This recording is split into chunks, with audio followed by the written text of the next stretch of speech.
Hi guys. তো এই হচ্ছে সোনার সংসার আমার। সোনার সংসারে সোনা বাংলা আর একটা সোনা।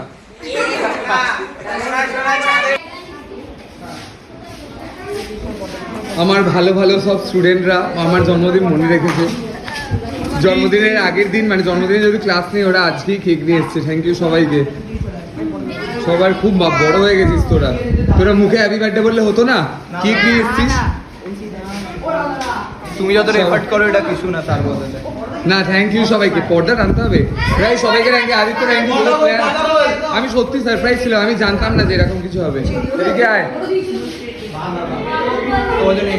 এখানে ওরা সব প্রিপারেশন করছে যেহেতু কালকে আমার বার্থডে। তো ওরা আজ সেলিব্রেট প্রত্যেক বছরই করে, বলবো না যে করে না, কিন্তু এবছর মানে আমি অতটা এক্সপেকটেশন রাখিনি বা অতটা ভাবিনি, কিন্তু হুট করে ওরা চলে এসেছে ক্লাসের মাঝখানে।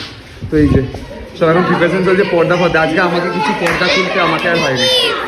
বাহ দেখো কত বার্থডে কি। Thank you. তারপরে পর্দা ফর্দা আজকে আমাকে আর খুলতে দিচ্ছে না, সব ওরাই খুলেছে পর্দা। সব ভালো স্টুডেন্ট হয়ে গেছে। ডালিয়া আজকে আমার জন্মদিনে মেকআপ ছাড়া এসছে। না না মেকআপ আছে, এই দেখো দেখো সাদা হয়ে গেল প্যান্ট। গুলো কার বার্থডে? না ললিপপটা চাস না। আগের বারে ফুচকা দিচ্ছিল, এবারে ওরা কেক, মানে ওরাই সমস্ত দায়িত্ব দিচ্ছে। আর রূপমে দিয়ে কথা বলতে পারবে না। বল এবার sir happy birthday. Happy birthday বল। Happy birthday.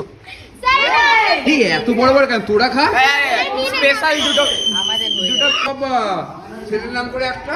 এটা চলে গেছে, ওই খাবে খাচ্ছে স্পেশাল। স্যার বলে বড় পিস। দেখো এটাই হচ্ছে স্যার হওয়ার মানে। এই তুই খেয়েছিস বাবু? না না খাবো। এই তোরা খা। আরে তোমরা এইটাই হচ্ছে স্যার হওয়ার ফায়দা। বড় সাইজের কেক খাচ্ছি আমি।